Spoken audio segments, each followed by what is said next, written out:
शुरू करो, डालो बुनियाद, घर महल नजर आएगा। वंडर लाइए, वंडर अपनाइए, फर्क नजर आएगा। वंडर सीमेंट, फर्क नजर आएगा। नमस्कार, मैं हूं रिजवान अहमद सिद्दीकी। आप देखना शुरू कर चुके हैं सबकी खबर। आज हम आपके सामने एक ऐसी खबर लाए हैं जो खनिज में अवैध पिटपास के हैं। आप कल्पना कर सकते हैं कि बालाघाट की रेत रतलाम में भेजी जा रही है, बालाघाट की रेत ग्वालियर भेजी जा रही है, शिवपुरी भेजी जा रही है, रीवा भेजी जा रही है। तो किस कीमत पे वो रेत वहाँ पहुँची होगी और इससे किसको फ़ायदा हुआ होगा? ये रेत है, सोना नहीं है, चांदी नहीं है, कोई ऐसा खनिज नहीं है कि जो सिर्फ बालाघाट में ही उपलब्ध है और प्रदेश के अन्य क्षेत्रों में उपलब्ध नहीं है। जाहिर है ढेर सारी जो रेत की खदानें हैं उसे पार करते हुए ये रतलाम, रीवा, शिवपुरी, ग्वालियर पहुंची होगी। और अगर इसके भाड़े का अंदाज़ लगाया जाए तो रेत की कीमत के कई गुना अधिक ये भाड़ा हो गया होगा।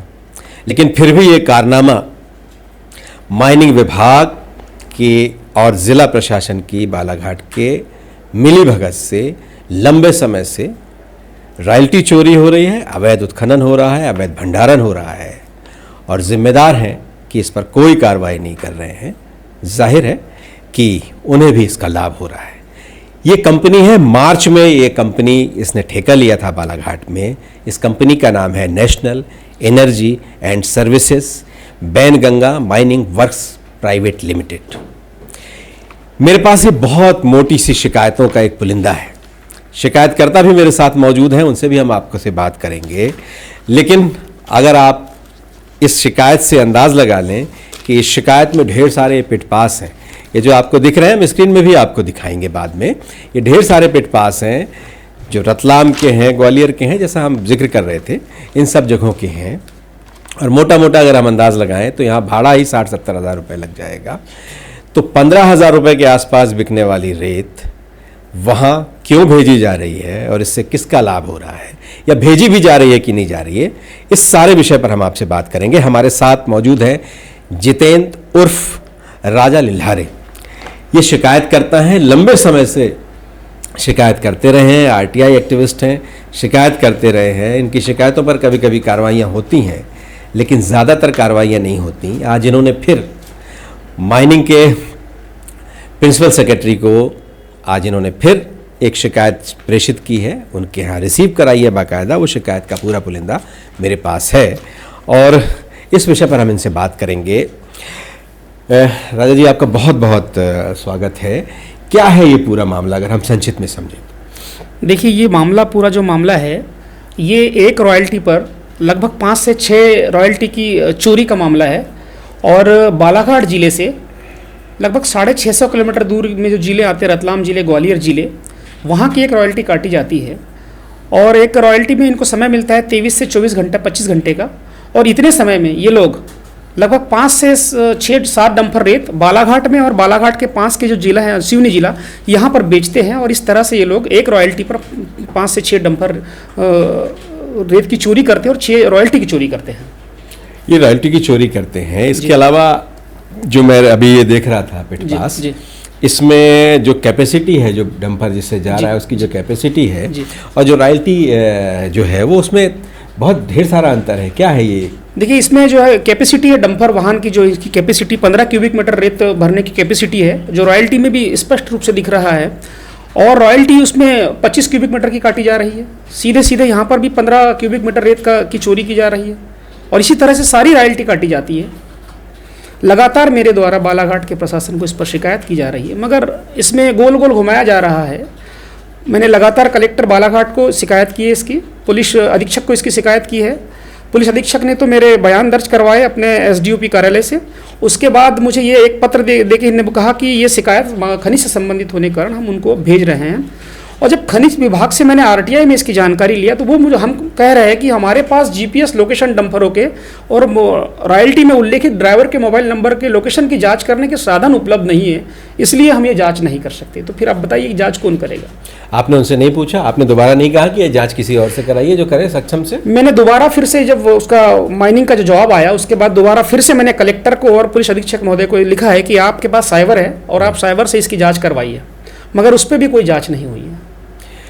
इस तरह का मामले जो अभी ये जो कंपनी है ये मार्च अप्रैल में शायद आप कह रहे हैं अस्तित्व में आई है। जी जी जी। उसने ठेका लिया है, उसके पहले भी कुछ और कंपनियों की आपने शिकायतें की थी, उसमें भी जांच है, संभाग आयुक्त ने भी कुछ जांच की थी? जी जी, इसके पहले जो है वर्ष 2023 में मैंने दिसंबर में शिकायत की थी, एनजीटी में शिकायत की थी, और मेरी एनजीटी की शिकायत में एनजीटी के आदेश पर मध्य प्रदेश गवर्नमेंट ने एक समिति गठित की थी जिसकी अध्यक्षता जबलपुर कमिश्नर कर रहे थे।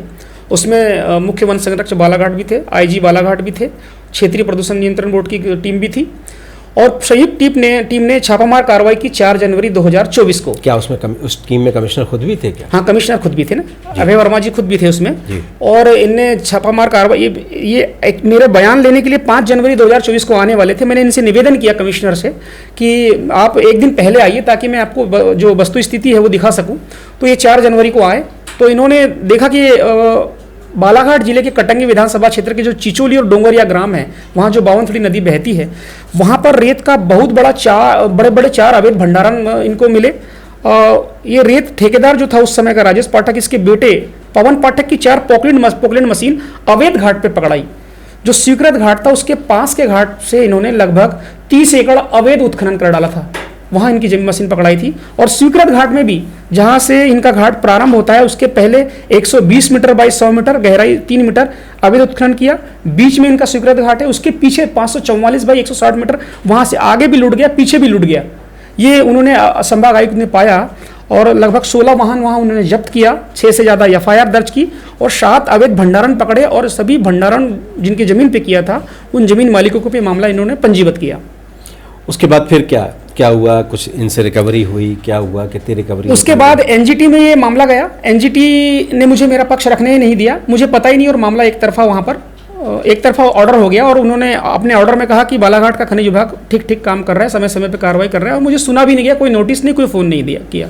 उसके बाद फिर आप कहीं और गए? उसके बाद मैंने इसमें जनहित याचिका लगाई जबलपुर हाईकोर्ट में, और जबलपुर हाईकोर्ट में जनहित याचिका के बाद में अभी 1 महीना पहले चीफ जस्टिस जो है उन्होंने सुनवाई की है, वो उसमें निपटारा किया है मेरी याचिका का। और उन्होंने मुझे कहा कि आप ये पूरे जो अपने जो पॉइंट उठाया है, ये दस्तावेज और पूरे पॉइंट आप एनजीटी में रखें, और एनजीटी को भी कहा कि इसको आप सुने, ये उन्होंने कहा। तो अभी मेरे एडवोकेट ने अभी एनजीटी में भी ये पिटीशन दायर की है जी। एनजीटी में सुनवाई हो रही है जी। ये जो जिस तरह से हुआ अभी, आप जो ये कंपनी जिसके बारे में अभी हम बात कर रहे थे, नेशनल एनर्जी जो कंपनी है जी, इसने भंडारण भी किया है, घाट से बिल्कुल लगा हुआ भंडारण किया, उसकी भी आपने शिकायत की, ये क्या मामला है? देखिए, इनको भंडारण करने की जो अनुमति है वो स्वीकृत घाट से 5 किलोमीटर और अधिकतम 8 किलोमीटर की दूरी पर इनको दी जाती है, 5 से 8 किलोमीटर के बीच दी जाती है। मगर इनके द्वारा क्या किया जा रहा है, नदी किनारे जो स्वीकृत घाट है वहाँ लोडिंग पॉइंट के नाम पर बड़े बड़े पहाड़ बनाए जा रहे हैं। और लगभग मेरे जो बालाघाट जिले में बावनथड़ी नदी बहती है वहाँ पर लगभग इन्होंने 10,000 डंपर रेत का भंडारण जगह जगह पे किया। एक कोडवी ग्राम है, बमनी ग्राम है, हरदोली ग्राम है, चंदरकुआ ग्राम। आपके पास उसके आपने फुटेज सारे फुटेज मेरे पास में है, उसके जीपीएस लोकेशन में वीडियो है सारा मेरे पास, भंडारणों का पूरा वीडियो है, पूरे सबूत है। सारे सबूतों के साथ में मैंने कलेक्टर को शिकायत किया कि आप तुरंत इनका ड्रोन सर्वे करें और सर्वे करके तुरंत इनकी जब्ती बनाए, नहीं तो ये रेत भी गायब हो सकती है, चोरी की जा सकती है। मगर कलेक्टर ने उस पर कोई कार्रवाई नहीं की, वो भंडारण वहीं के वहीं रहे। और बड़ी मेरी बार बार शिकायत करने के बाद फिर उनकी उन्होंने जब्ती बनाई। और जब्ती कैसी बनाई, निजी भूमि में भंडारण है, निजी भूमि में भंडारण उसको अज्ञात बता दिया। अगर मेरी जमीन पे कोई भंडारण कर रहा है, बड़े बड़े पहाड़ कर रहे हैं, मुझे पता नहीं होगा किसने किया है। उन्होंने निजी भूमि जमीन मालिक पे कोई मामला पंजीबद्ध नहीं किया और उसको अज्ञात बता के कंपनी के लिए फिर से उसकी रॉयल्टी जारी कर दी। जबकि संभाग आयुक्त जब आए हुए थे, जबलपुर कमिश्नर, जब उन्होंने पिछले मामले में जो कार्रवाई की थी 4 जनवरी 2024 और 5 जनवरी 2024 को, तब उन्होंने जितने जमीन मालिकों के ऊपर अवैध भंडारण जहां उनकी जमीन पाए गए उन पर एफआईआर दर्ज करवाई, वो जेल भी गए।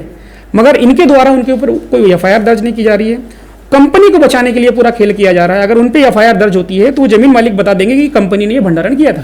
अब इस मामले में अगली कार्रवाई क्या? आपने पीएस को आज शिकायत कर दी, मैंने वहां से कोई आश्वासन मिला, कोई मिला आपको, किसी से भेंट हुई आपकी? नहीं, भेंट तो नहीं हुई मेरी जी। मेरी भेंट नहीं हुई, मैंने शिकायत कर दी है। अब मैं देखूंगा, अब 1 महीना अगर इसमें कुछ कार्रवाई नहीं होती है तो मैं सारे फिर इसमें फिर से हाईकोर्ट जाऊंगा। इस मामले को भी लेकर आप हाँ, हाईकोर्ट इसको हाईकोर्ट जाएंगे। लेके जाऊंगा। तो ये जितेंद्र जी, आप हमारे साथ जुड़े, आपका बहुत बहुत धन्यवाद।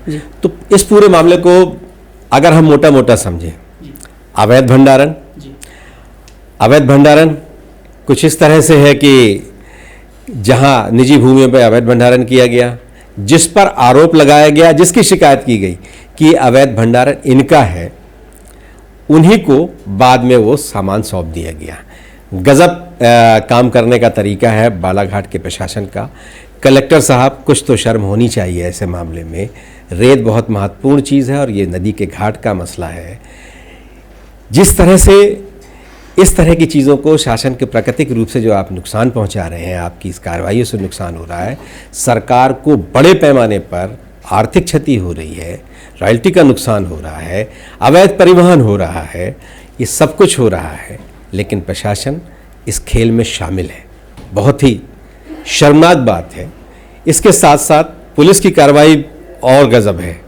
पुलिस ने बाकायदा पूरे मामले की जांच की, बयान लिए और उसी को काम सौंप दिया जिसके तहत, जिसके मातहत ये सारी गड़बड़ घोटाला हो रहा है। और उसने ये कह दिया कि उसके पास क्षमता ही नहीं है। जब क्षमता ही नहीं तो हो क्यों? क्षमता नहीं है तो जिसके पास क्षमता है उससे मदद मांग लो, या कह दो कि इस तरह के कोई प्रावधान ही नहीं है। लेकिन पुलिस के पास कम से कम इतना अधिकार तो था। उसके पास वो जो पिट पास थे, रॉयल्टी के पास जो काटे गए थे, उसमें साफ साफ लिखा है वाहन की क्षमता क्या है और वाहन में कितना क्यूबिक मीटर रेत परिवहन की जा रही है। तो कम से कम इस तरह की कार्रवाई तो की ही जा सकती थी। ओवरलोडिंग की कार्रवाई की जा सकती थी, अवैध परिवहन की कार्रवाई की जा सकती थी। लगता है कि सारे तालाब में भांग घुली हुई है और हर कोई शासन को नुकसान पहुंचा के अपने जेब भरने में लगा है। अगर जिम्मेदार हमारी ये बात सुन रहे हैं, समझ रहे हैं, तो इस पर कार्रवाई करें। बेहद ज़रूरी है ये कार्रवाई। और ये तो एक बालाघाट का मसला है। अब हम और ध्यान लगाएंगे और ज़िलों में भी इस पर किस किस तरह की कार्रवाइयाँ, किस किस तरह की रॉयल्टी चोरी हो रही है और कैसे। और बहुत ही आश्चर्यचकित हूँ मैं। शुरुआत मैंने इसी से की थी, अभी फिर उसी को दोहरा रहा हूँ। बहुत आश्चर्यचकित हूँ कि बालाघाट से ऐसा कौन सी रेत है जो रतलाम में उपयोगी है, जो ग्वालियर में उपयोगी है, जो शिवपुरी में उपयोगी है, जो रीवा में उपयोगी है।